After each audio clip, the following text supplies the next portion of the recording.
I met Phil over the telephone approximately 3 years ago, and in person about 2 years ago. And during that period of time, I became very well acquainted with him. He was, at that time, still working for the government, and he didn't say much about what he did. But nonetheless, over a period of time, I became well acquainted with him. I found him to be a person of integrity and honesty. And about 1 year ago, he became totally fed up with the New World Order and the establishment. He thought he was working for the betterment of mankind and the work that he was doing as a geologist for our government as well as for NATO.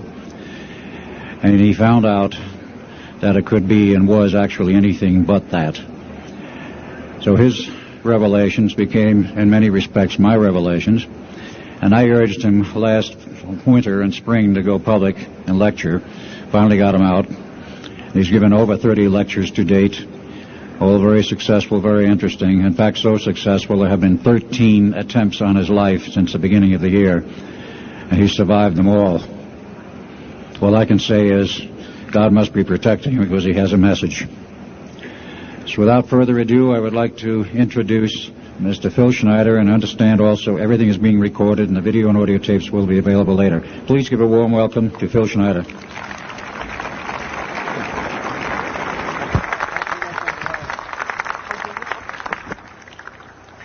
Thanks, Al. I guess I can always start off by saying loose lips sink ships.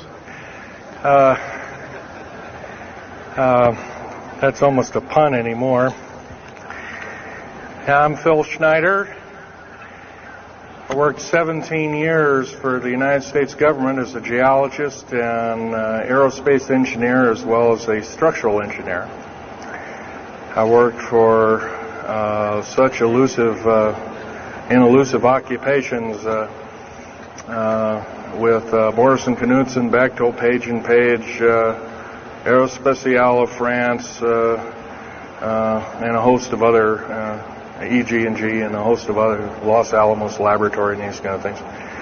But rather than bore you with all those statistics, I've got cooked up a real mixed bag here of different topics, and it's might be a little bit like brain overload, but I'll start from the beginning. Now, like I said, I worked 17 years, co-invented methods of shape charge blasting as well as laser rock deflagration, which means rock is literally melted or powdered by a special laser combination, and the residue of the rock underneath is applied as a coating, as a liquid coating, kind of like instant agate, if you could imagine a hunk of agate, which is a hard silica mineral, rock actually. But up here we have another topic. This is an area to where I worked. I worked 11 years of the 17 years at Groom Lake, S4, S2. It's in the Nellis Air Force Base area. In fact, Groom Lake is, I'll show you in the picture right here. It's right here. Groom Lake is quite the place. A lot of rumors and other kinds of things have come out of there. Of course, people have stood on the outside for years and wondered at what's been flying there. There's all kinds of things been flying. Let me give you a brief overview. Start in ancient history land here. Back in 1909, the U.S. cavalry was engaged in catching some banditos that had crossed over the Mexican border into a place called Truth or Consequences, New Mexico. And they went into a cave or a hideout and killed the so-called bandits, but what they found out they couldn't explain. And they were called horseshoe craft at that time, or horseshoe ships. There were UFOs, and they saw these, what they called demons, gray demons, little gray guys all around the place. That was in 1909. Now, in 1933, our government was actively engaged with the Europeans, mostly the French and the English, in special researches dealing with aerial phenomenon. And once again, the term flying saucer or flying disc didn't come about until much later, supposedly right around the mid-1940s. Anyway, the whole thing here is that also in 1946, I might want to add, we were engaged in atomic bomb testing and this kind of a like, and of course the area of Bikini Atoll. Some of the pictures are over here on the white board, showing with the actual language of both the U.S. Army and U.S. Navy archives. Anyway, these flying ships were seen as early as 1945, 46. Some of them were called Foo Fighters, and you name it. They were fully known about maybe as early as 1935 or 36 by our U.S. Navy. And there was a shallow underwater base at Bikini Island, and that was probably the one reason why a number of atomic bombs were exploded in that area rather than other areas which they could have been even more remote out in the South Pacific. At Operation Crossroads. Well, anyway, this all led up to later on, about 6-8 years later, 1954, during the Eisenhower administration, led to a interesting treaty called the Greada 1954 Treaty. It was the Alien-Human Treaty. And supposedly the aliens had come in and exchanged technology, and they'd want to take an occasional human being and a few head of cows, and accurate books were supposedly to be kept and all this kind of stuff. And of course, eventually all that broke down, and aliens are notorious for being liars, even greater liars than so-called, in quote, we humans are. So alien treaties are often just not even the pieces of paper they're written on. They're just really kind of worthless. Anyway, my work as a geologist in building underground military bases, some of which are over 2 miles underground. And I think when you listen to Al tonight, if you have a chance to listen to him, he will speak of... Al's actually been on some of the high-speed monorail subway cars, if you might want to call them, that link these bases together. Some of them are capable of riding on a cushion of air about 3/4 of an inch off a rail at a better part of Mach 2. And he's actually been on one of these trains. I've only been in one of the tunnels and helped build some of the tunnels. Incidentally, I helped work on 13 deep underground military bases. Had hands-on experience. Notorious was the one in and around the Dulce, the southeastern and southwestern sides of Dulce, New Mexico. in the Los Alamos laboratory regions, where we built some hermetically sealed rooms that were very deep, going down over a mile. We also built additions onto Groom Lake and S2 and S4 complexes. There are a total of 9 underground. They're called DUMBs. Like, you can learn a lot from this dummy, but DUMB stands for Deep Underground Military Base. And or a deep underground, DUM 2, for instance, is a submarine base, and I have built a few of those too, which are off our continental shelves and then certain islands and out in the Atlantic and the Pacific in strategic locations. All this, I can hardly, in an hour's time, I can hardly squeeze all this in. So I'll be kind of rambling here if you just bear with me. The main topic of my discussion here is to link up basically what's going on with these deep underground military bases, what they're being used for, what is the present situation now being employed both by our federal government, which is slowly being phased out by the United Nations government, as well as the New World, end quote, the New World Order, which is an even higher entity, and who these higher entities are taking their orders from, and try and link up basically what's going on. A lot of us have been kept in the dark. We've been given, maybe most recently over here, photographs of an alien at Roswell. I'll just make a very brief statement about that. The photographs cannot stand up to a computer grain analysis test and therefore are retouched or faked. They're not real. The real one, the real photograph of the charred or dead alien that was, or one of the several that were autopsied, is over here, was given to me by a friend by the name of Skip Frombach of Seattle. And his father worked as one of the principal doctors. He was from Germany at the time, and worked on some of the autopsy material, from what I understand, along with other people. Anyway, you just can't believe everything, and that goes for me. You got to get out there and do your homework. Like I always say. You might, don't put your spectacles on, you put your skepticals on when you listen to me. So if we can have a show of hands here, how many people have heard about Roswell, New Mexico? Very good, almost all.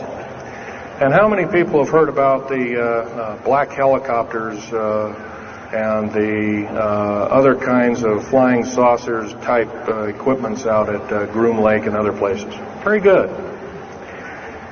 Well, this obviously is a nice enlightened audience.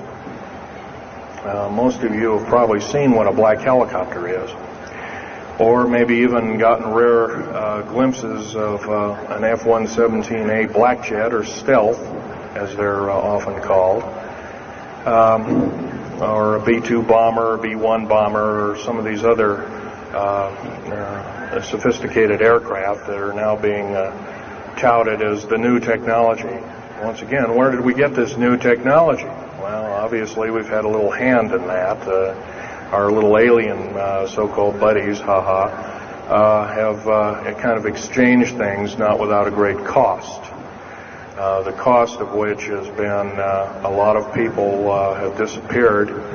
Some, and I'll blow this statistic by you. There's, according to current FBI and Defense Intelligence Agency and CIA statistics, 100,000 children and 1 million adults disappear every year, and these are not kidnappings or murders or rapes or suicides or anything, totally unaccounted for. And where are these people going to? Nobody knows. Maybe one of us in this room or somebody has encountered such an individual and lost a loved one or a friend or something, and that's unfortunate. My best friend, Ron Lee Rummel, several years ago got himself murdered because we dared to put out in print, at that time I was still working for the government, and so was he, we dared to put in print the so-called the Strategic Defense Initiative, or Star Wars, as part of the New World Order and takes its actions. It was originally written as a kind of a spoof or a joke. We had one of these alien greys dressed up and had New World Order insignia on, and of course that wasn't taken very nicely, and my friend got himself murdered. It was called a suicide, but now it's been turned over to special authorities who now acknowledge it was a homicide. Other than that, I'd like to also mention something about my father. My father was a U-boat captain in Hitler's Navy, and he got captured and taken over. I didn't find this out until about 2 weeks before he died on his deathbed. He kind of told everybody in total shock. I was one of them. In fact, I didn't believe him. I thought he was kind of in delirium or something like that. And of course, other things have come up since. And so, anyway, he was captured by the French, turned over to the Third Army, the U.S. Third Army, and then U.S. Third Army turned him over to the Navy. And he was a master machinist. Now, that's not a journeyman. A master means they can take a block of metal and make a gun or a watch or some other fine instrument.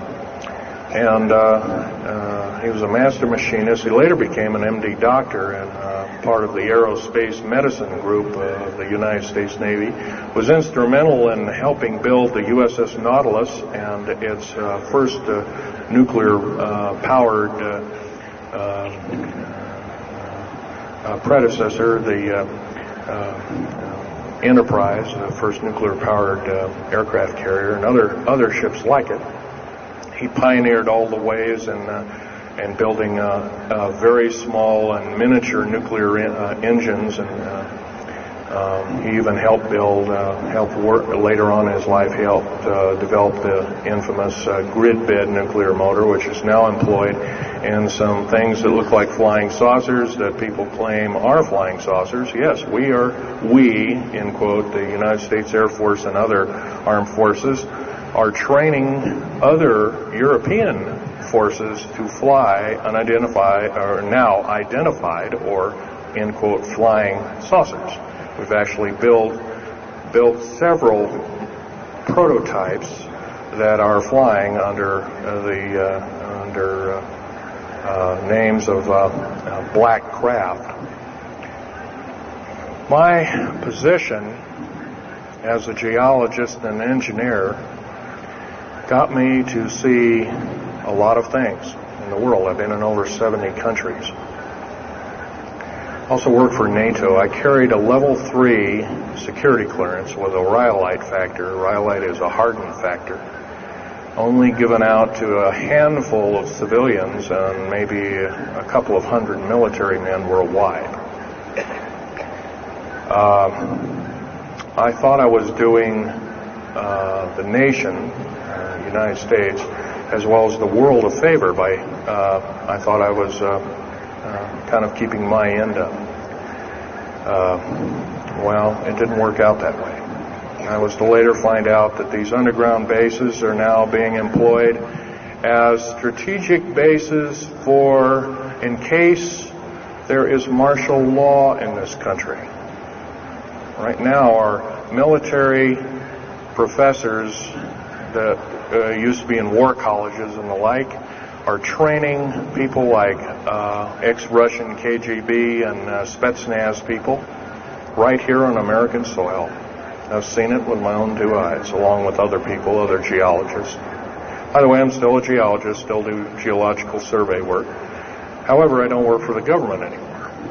I took my security clearance and all my government stuff and cut it up and sent it back to the, pardon my French, SOBs.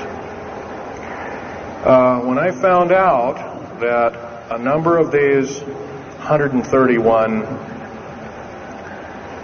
deep underground military bases are being used to subvert the Constitution of these United States and its people, I says, that is enough. I can't possibly be connected. Oh, well, Mr. Schneider, you can't quit, they said. Well, I says, yes, I can. I'm an individual, I'm going to quit, and I'm walking off the job. And he says, so I got arrested and casually told, well, you got to finish a job. And so I caved into that part, and I finished 3 weeks, and then at that time my father was dying, and I was allowed home, and I never went back for my paychecks. Don't intend to either. These people are beginning to show signs of being our utmost enemy. I'm talking about military people now engaged in training foreign troops on American soil, clearly against the Bill of Rights and the U.S. Constitution. It's why we formed a government, why our forefathers formed a government, a republic of these United States in the first place, way back 200 plus years ago. Because the drawing and quartering of soldiers, taxation without representation, law by edict, otherwise known as today's version, executive order, among other things. The very reasons that we became, in quote, free, a free republic, a free society, possibly one of the greatest nations to ever be a nation on this earth, were instilled in our founding fathers that are now so far away from the people now running our federal government structure. So I'm here today to touch upon a number of subjects. One being that these underground bases, roughly over 3 of them per state. There's now, instead of 12 prison camps, there's 39. That's almost 1 per state. They're building 2 prison camps every 7 months. They're building 2 underground military bases every year. Each one of these military bases, by the way, these underground military bases, they cost somewhere between $17 and $26 billion.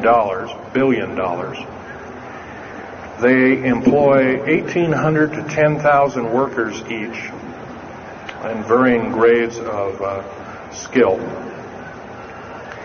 They gobble up totally through the black budget, over 1/4 of the black budget, or roughly $310 billion. Of course, you may say, where are these figures coming from?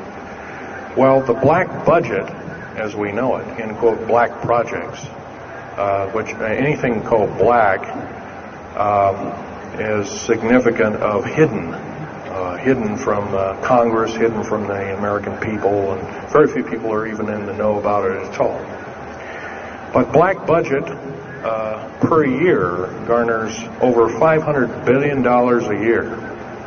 And it's these kind of huge quantities and sums of monies are garnered through CIA drug activity, National Security Agency clandestine operations, mostly in Panama and South America. Now also engaged in Russia in bringing and refining strategic metals. By the way, you might want to ask, where's all these kind of interesting new metals coming from? Over here on the whiteboard, we have the new periodic table. It's got 140 elements. Now, in our high schools of today, I was in a high school about a week ago. I saw a new periodic table. It had 105 elements on it. Now, somewhere, we're not being told the truth. We're being lied to at every turn and every corner. We're considered less than morons. So the government has made itself an entity, an independent taxing body, an entity into itself, and isn't accountable to anybody, not even the so-called New World Order. They just go ahead and do everything willy-nilly as they please. There's nobody checking. You don't have to worry about this. Occasionally there's a senator who pokes a nose in here and there, and that senator finds out either nicely or not so nicely that you don't do things like that. Now, if we're to gain a grip on our country, if we're to take our country back, we must first ask our public officials if they cannot tell us the truth, and we will impeach them, or they will be impeached, or they'll be tried as traitors. This is pretty stiff language.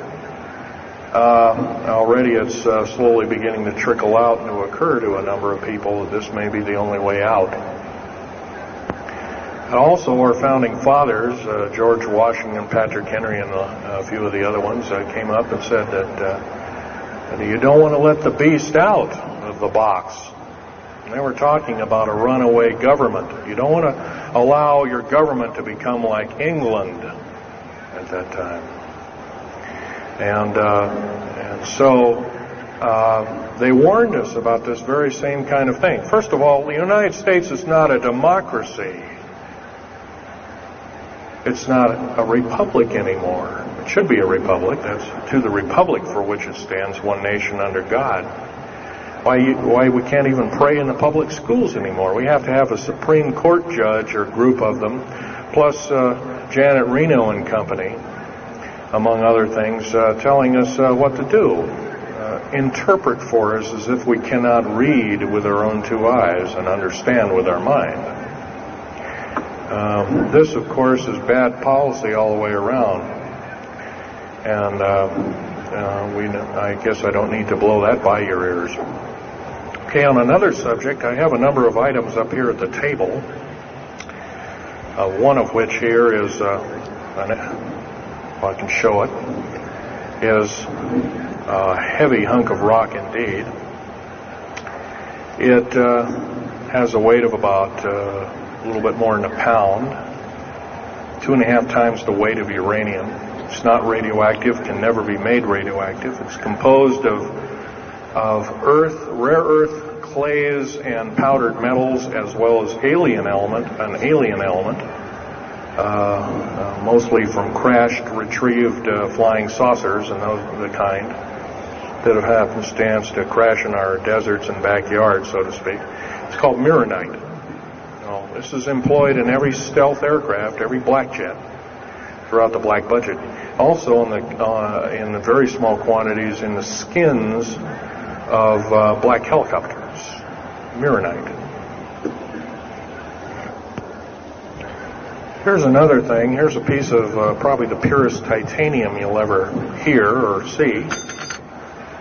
It's so pure, it's also composed with other alien elements to make it extremely tough. It's capable of withstanding temperatures in excess of 7,000 degrees Fahrenheit. Our new Phoenix-class submarines, of which we're building 2 a month right now.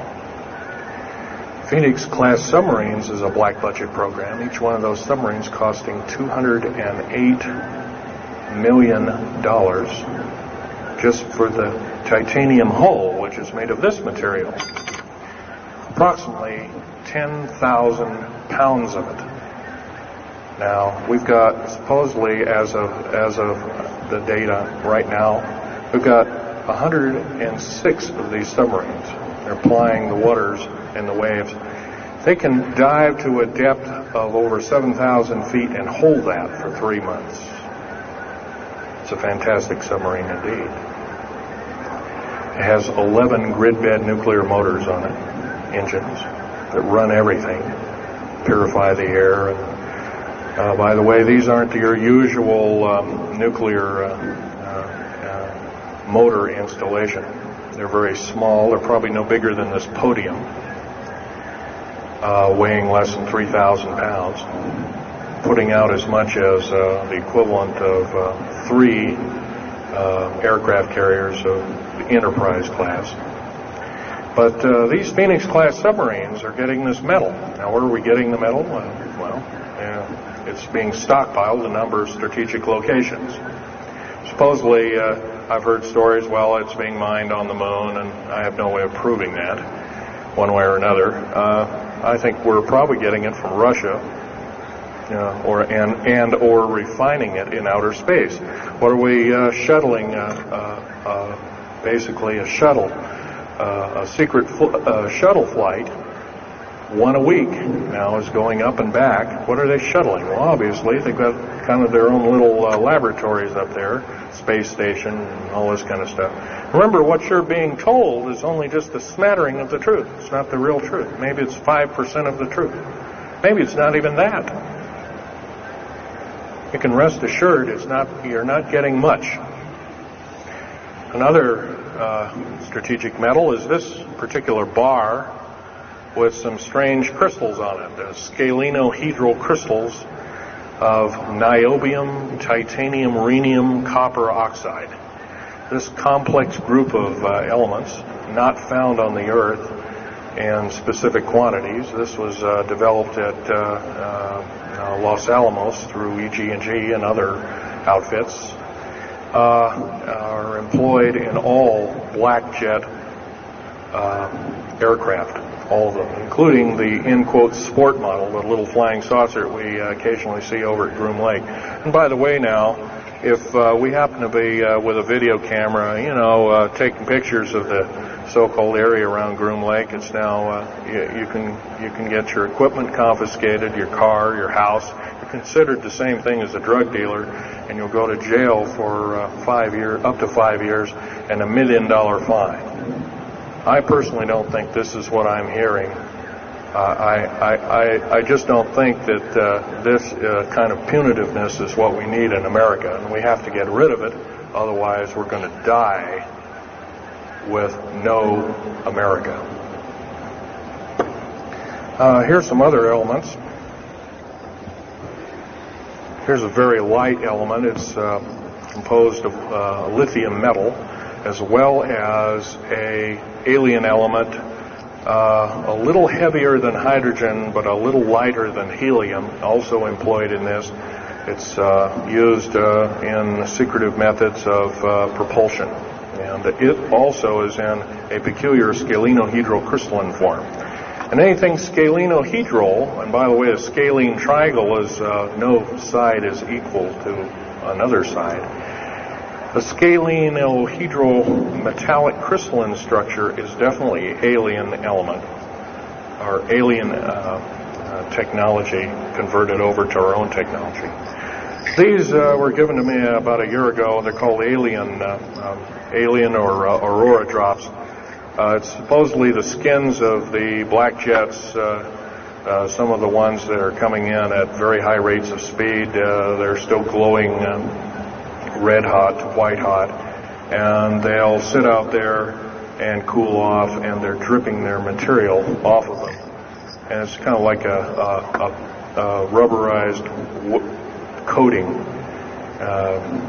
It's not rubber, I can tell you that. It's as hard as lava rock or harder, capable of withstanding tremendous temperatures, but nonetheless some of it sloughs off every time, and so they just kind of scoop it up and throw it in the trash can. There are a few pieces of it. Here's one of the hardest so-called man-made rocks. Once again, it's got a number of alien counterpart. It's got an alien crystalline structure to it, very advanced. It's about 11 times harder than a diamond, about 70 times stronger than a diamond, capable of standing temperatures in excess of 10,000 degrees Fahrenheit.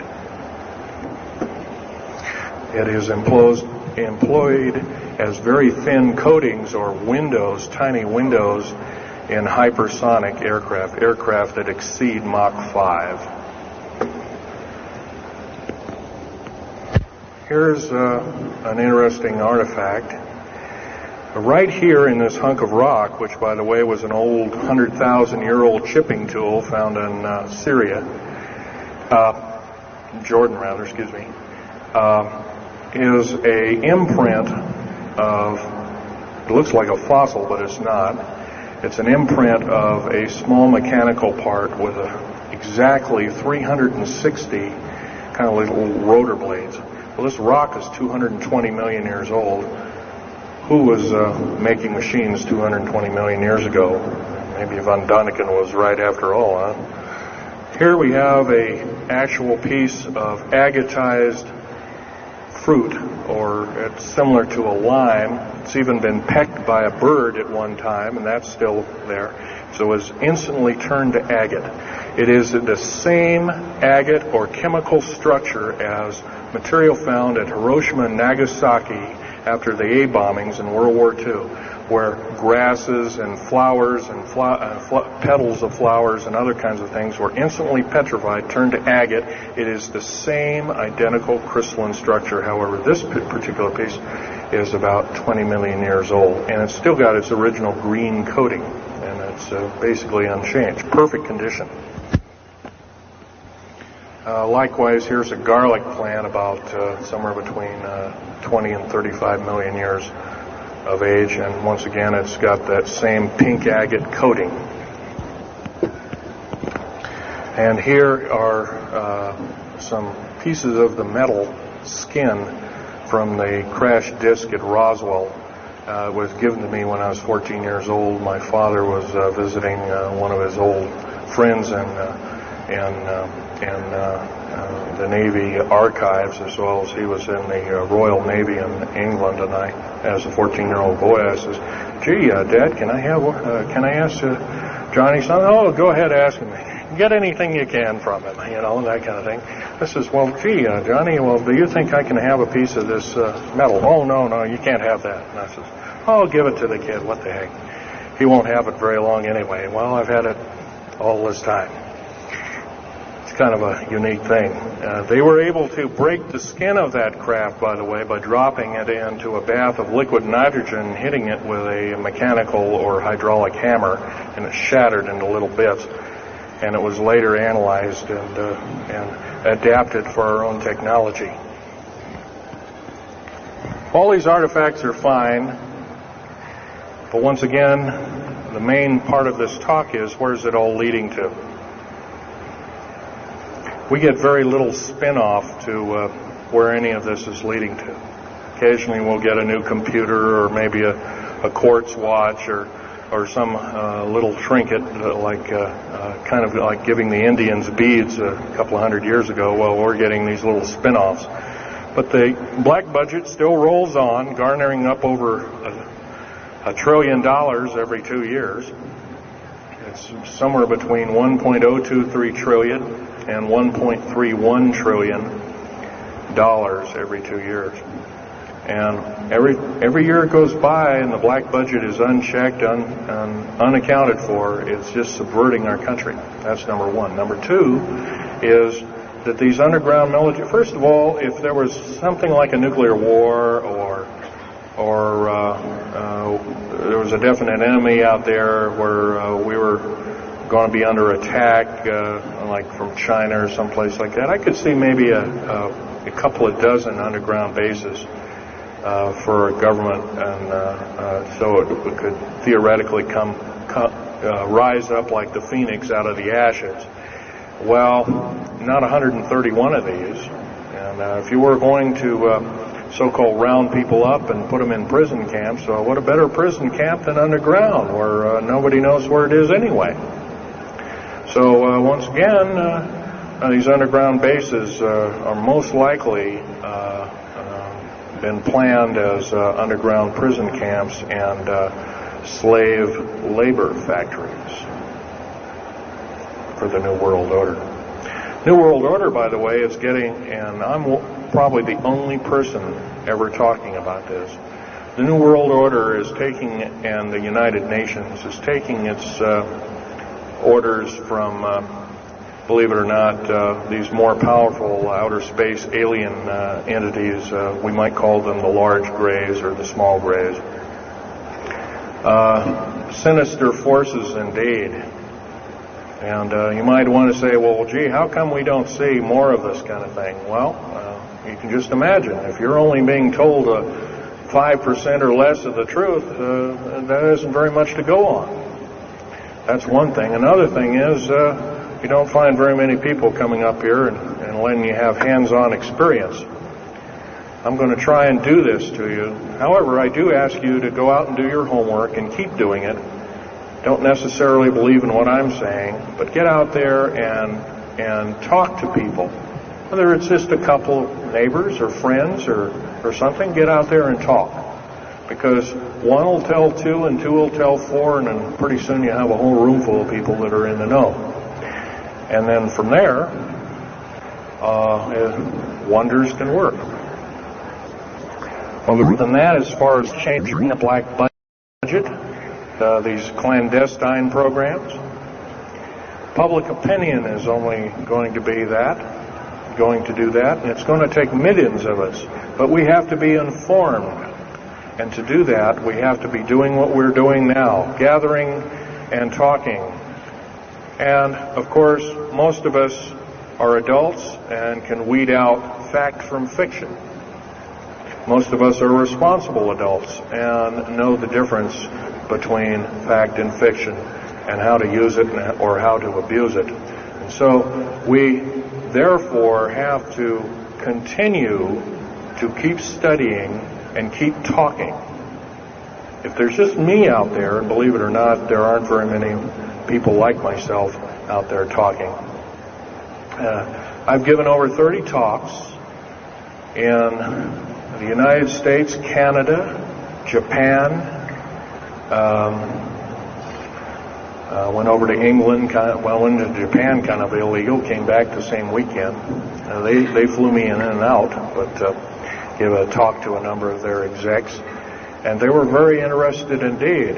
Now, if this was all a bunch of poppycock and hooey and poo-poo, I wouldn't be listened to, be given an audience by these people, but evidently I have. But 13 attempts on my life since the first of this year. There's a number of you ladies present, so I won't gore you out, but Al has seen some of the wounds, and there's a few other people that have been to a few of my other lectures, and they can attest that I have been shot. I've been run off the road. I've been pushed off the road. I've been mostly shot at, and that kind of thing like that. But been in hand-to-hand combat with some of these people, and once again, I'm not in the best of shape anymore, but I still know how to handle myself. And I'm just about ready to wrap things up here, but just basically wanted to give you an overview of what's happening. And if we have any questions, we can start asking a few questions. Okay, here's a gentleman way over here. Would you please speak up loud?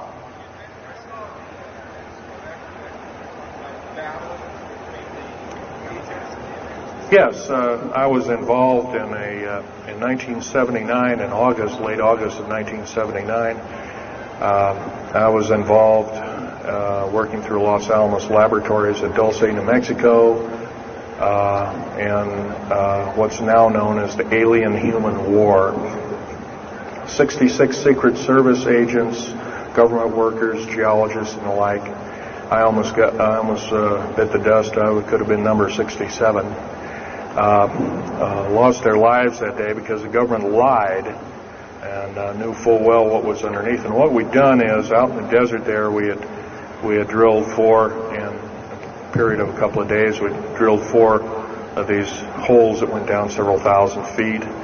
And one of these holes kept bringing up dirty dust and putrefying odors and broken off machine bits and other kinds of things like that. And boring machines as well as lasers came up damaged. And of course, there was a probe that was sent down, and that came up totally missing. And so people were sent down there, and I was one of the people. And when I got down there, of course, the odor was, and remember, I was in a spacesuit type environment. All I had was a small tool belt with special sensors, a small rock hammer, and a rucksack for mineral specimens and other kinds of things like that.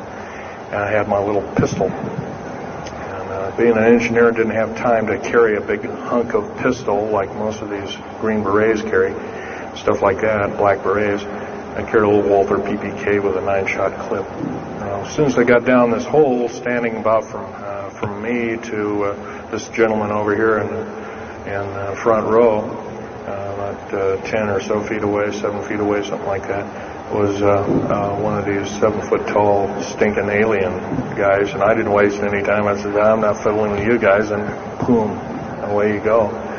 And I was one of the rare few that had been allured that this may or may not occur, so basically was given ET training, but a lot of these other people weren't.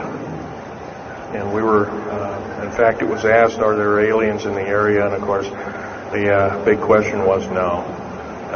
And that was a big lie. And of course, 66 people died that day.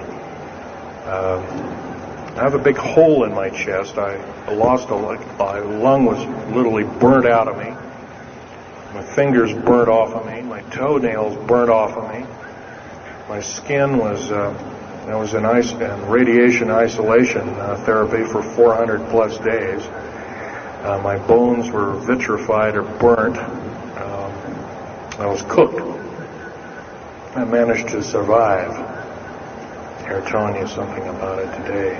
But other than that, I'm the only talking survivor. There are only 2 other survivors, and they're in nursing homes up in Canada. And Canada refuses to allow the United States officials to talk to them. They're in very bad shape indeed. One of them can't talk, and the other one doesn't want to. So they're regarded as Canadian heroes, and so they're being kept by Canada. Okay, this fellow over here. Speak up loud.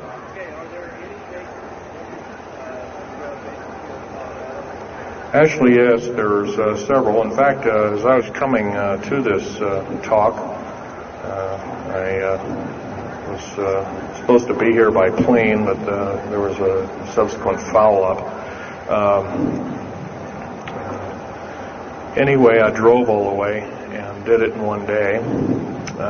But as I was coming over up near Cheyenne, I noticed the military, Air Force and the Army are building a so-called new, in quote, boot camp, prison camp, right up in Cheyenne, brand new.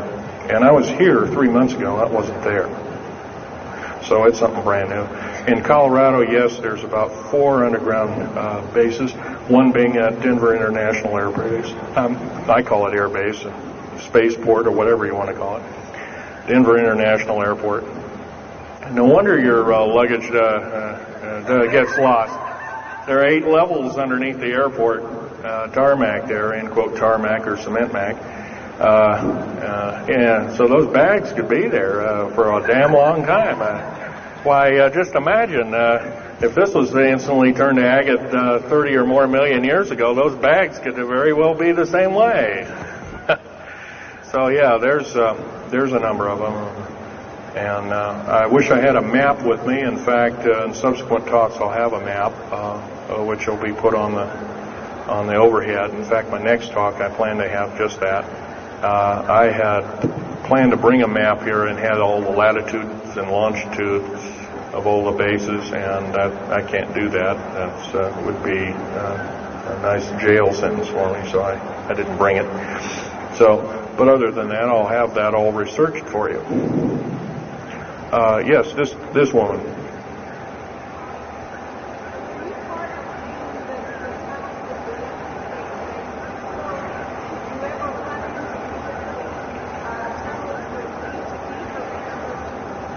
Yes, as far as there being an inner Earth, a hollow Earth, or anything like this, no, I've never run into anything like that. However. Al Bielek has been on these tunnel trains at the better part of Mach 2, going from coast to coast in an hour and a half, faster than any jet plane that we got, including the SST, or thereabouts, the same rapid speed. But I helped build a lot of these tunnels, and all of the underground mountain or military bases are connected, all of them, all 131 of them. They're connected both by road, not a big freeway under there, but that's at least a 2 to a 4 lane road, rather narrow lanes, but they're there, and they're also high-speed Magnetic Levitation train tunnels. Yes, this lady over here. Stand up and speak up, please.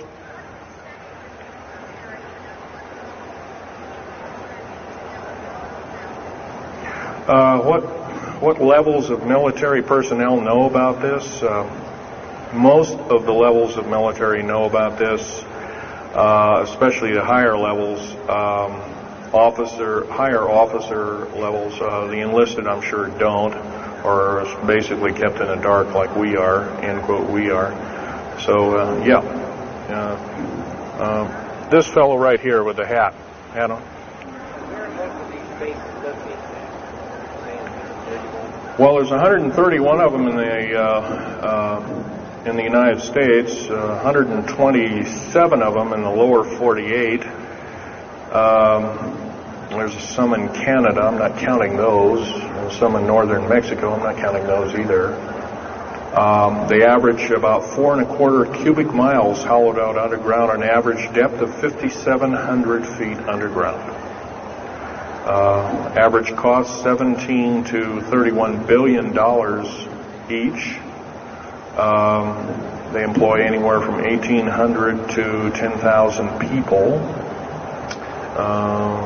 And some very large ones now being built in Sweden, one of which is repudiated to be 30 cubic miles. It'll take 5 years to build that one at a cost of about $2 trillion. And that's all being supplied by the United Nations. Yes. Anybody over here? No. This gentleman. Speak up, please. Okay, you want to know exact locations of all these? Well, for where all of your Army, Marine Corps, Navy, and Air Force bases are, they're with all this present, not the ones closed down. And by the way, the closed down bases are now being used for gasoline storage and equipment storage and these kind of things. So they're not really closed down yet. Boot camps, end quote, boot camps and all this kind of stuff. So-called prisoner camps and these kind of things. Right now our police, for instance, are being trained by the Air Force and the Army intelligence in martial law research, as they call it. How dare they call that by that name? So where these are, they're where every one of these strategic bases are now. In Colorado, in around Denver, there's 3 of them, and they're fairly small. Some of these bases are only maybe 2,000 to 3,000 feet in depth. Some of them were built a long time ago, back 35, 40 years ago, and they're only maybe 500 feet, and they're mostly for equipment storage. Denver, and then there's Fort Collins. There's also Colorado Springs area has a number of them. By the way, Colorado Springs is kind of a famous area. Nikola Tesla's laboratories were in Colorado Springs, and need I say more? I'll leave that up to Al Bielek. As far as Nellis Air Force Base, there's 9 underground mountain bases in Nellis Air Force Base. That's in Nevada. It's north of Las Vegas. There's going to be a UFO show and conference in Mesquite here later on this month, and that's up very close to, end quote, Area 51. That whole area, by the way, the state of Nevada is 81% end quote, managed or owned by the federal government. Land is either restricted or run by the federal government. That's why there's groups rising as we speak, dealing with the problem very vociferously, and senators are now getting involved. So evidently waking up is occurring. Yes, this gentleman over here. Speak up, please.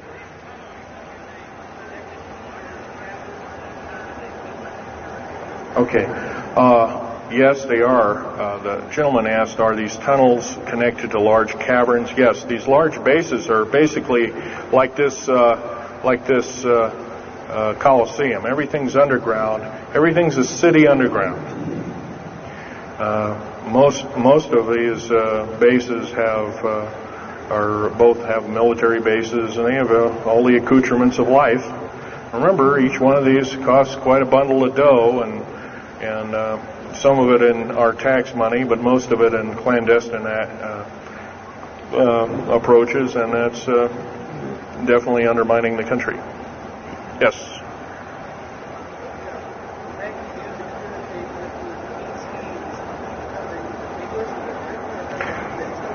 Well, some of them have a difficulty in understanding our language. It's too slow to them. If you've heard whale songs or bird chirpings at high speed, it's about what these aliens sound like audibly to us, so it's a bunch of gibberish. Yes, they've slowly actually broken down. There's 11 prototypes or 11 civilizations of aliens visiting this planet all the time, all of which are known by the U.S. military, 9 of which are not very good indeed. They're pretty bad news. 2 of which are benevolent, but the benevolent ones have supposedly left. They have their own little war of sorts, especially the Pleiadian groups and whatnot like that, of which Val Thor was repudiated to be a Venusian, but other people will alert he looks more like a Pleiadian. He looks normal human, except he's got 6 fingers and toes. He's got one oversized lung. He's got 2 hearts. He's got all kinds of weird stuff. Bones are bigger. Yep.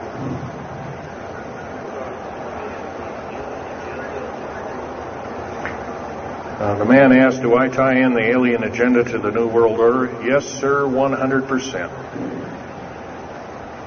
I can elaborate briefly. The New World Order right now basically is dismantling countries,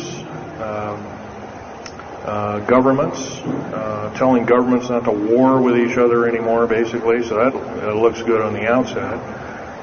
They're taking their orders directly from the aliens who've got their own timetable. They want the one world order because they want the planet for themselves.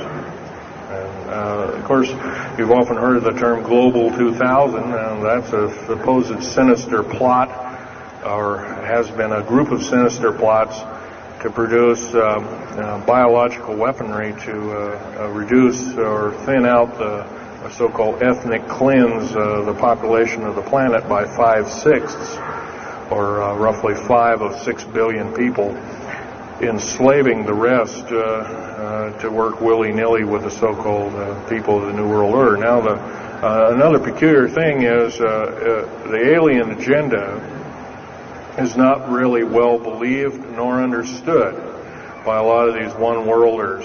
They don't believe it. They think they've been singled out for their own end of glory, and what they don't know is they're just another human being, and according to the negative or bad aliens, they're just another, we're considered bags of food to them.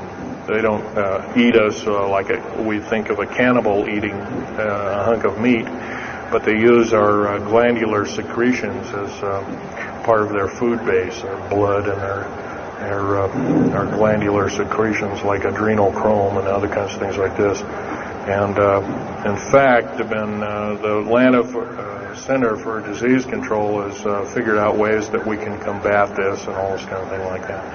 It might be where these new designer diseases like AIDS and Ebola and hantavirus and all these kinds of things have come up out of nowhere, and these diseases, in quote, almost have a mind of their own.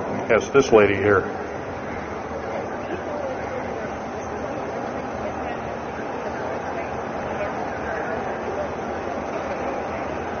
Okay, lady asked, is the tunnel building having an effect with earthquakes? Yes, it could very easily be, although got to remember a lot of these underground bases are constantly being repaired, and so a lot of people have to be hired. As far as the U.S. government, second part of her question was, is the U.S. government modifying our weather? Yes, that's an affirmative.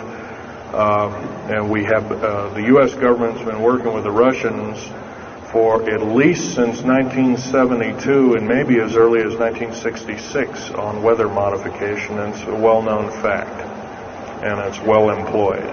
And by the way, they can literally weather modify a hurricane or a tornado out of existence.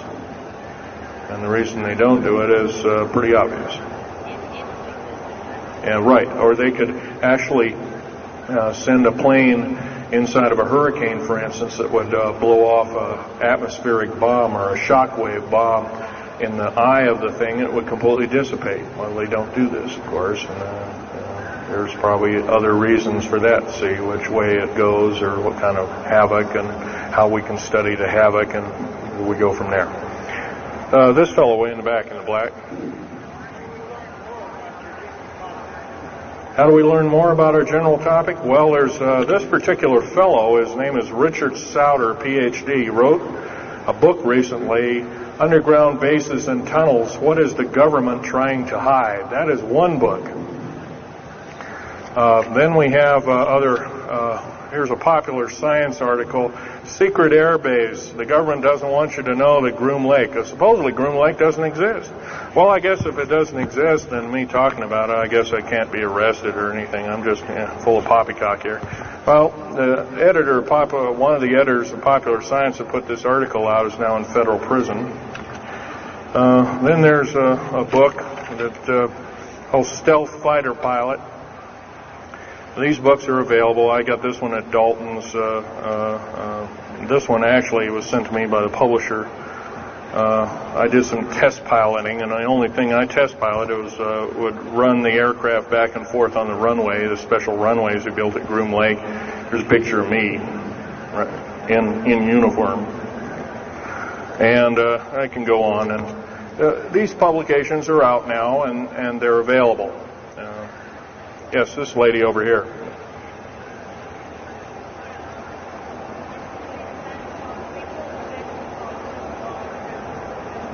I can't hear you. What?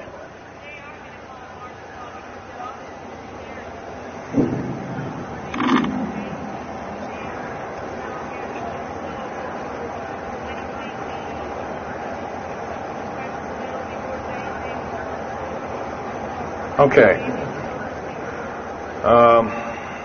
Okay, that's kind of a mixed bag question there. She asks, with martial law being called, will precious metals and all these kinds of things. First of all, hoarding anything will be outlawed.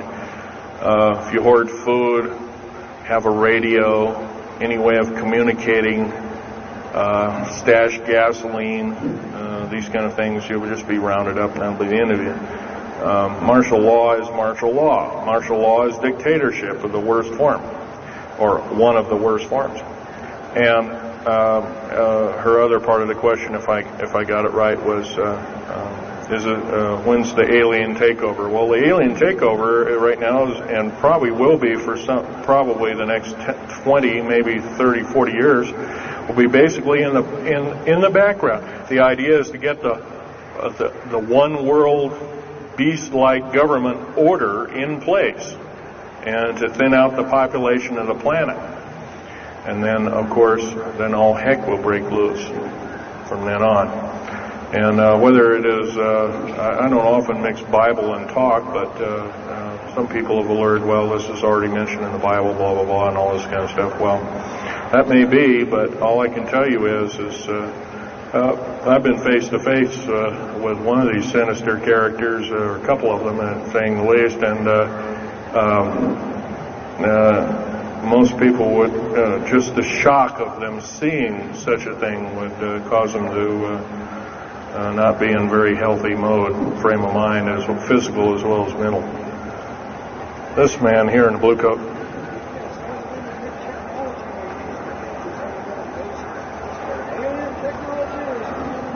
Well, it's a combination. What technology is used to build these underground bases?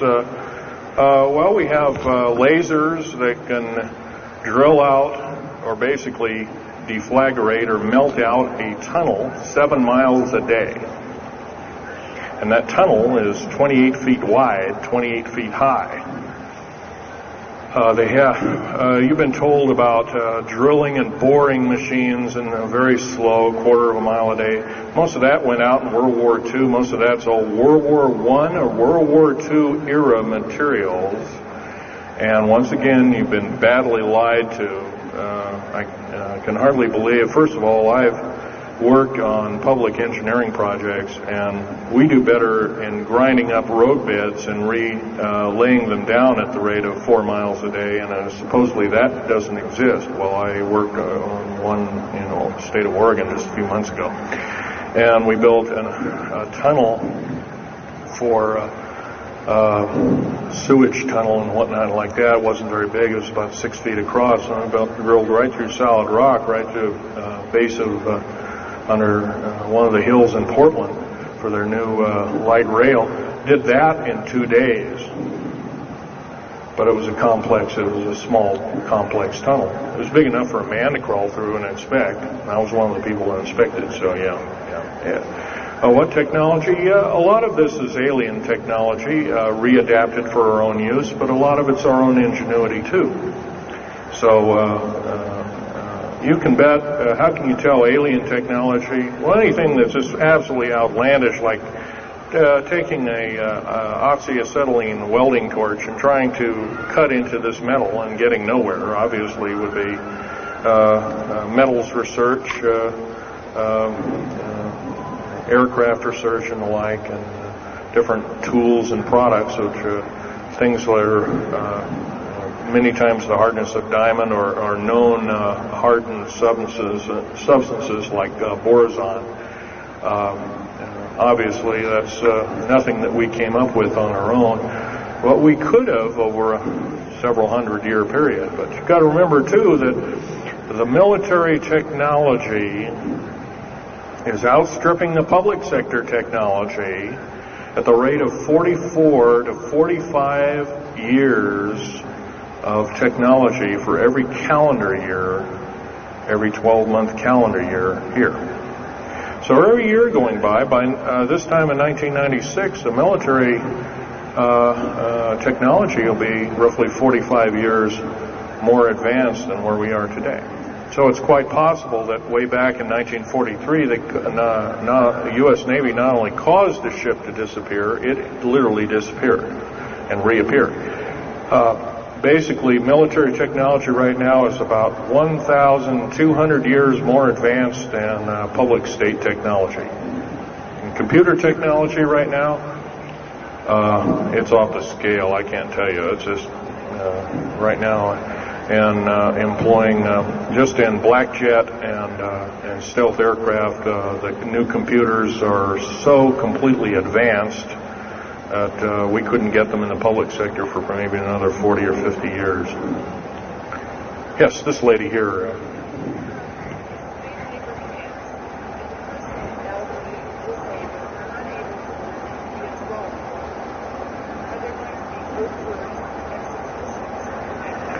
Well, the lady asked with the slave labor camps, the old, the infirm, the handicapped, are they going to be executed, and will there be executions? You can bet your bottom dollar there actually will be these things.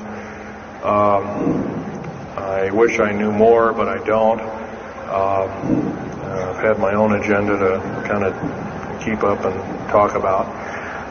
But other than that, yes, I would imagine so. If you look at all the 39 prison camps that are presently built, and they're called boot camps, by the way. And of course, these new trains that they have that have 143 shackle placements per train,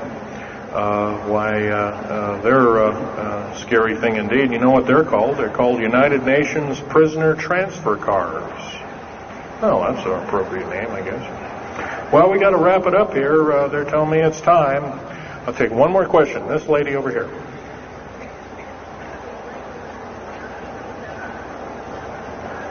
They don't brainwash you. How do they brainwash 18,000 people that are working? Well, you sign this little piece of paper saying you work, you go to prison for the rest of your days.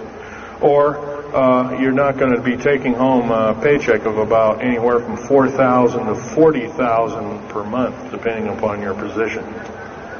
$40,000 a month is a lot of petunias. Okay, well, I got to wrap it up here, folks. So I'll be over in Al Bielek's booth. I think it's over in booth number 125. I could take other questions there and let you take a look at artifacts. And once again on these artifacts, in the very few minutes, don't handle them, just look at them.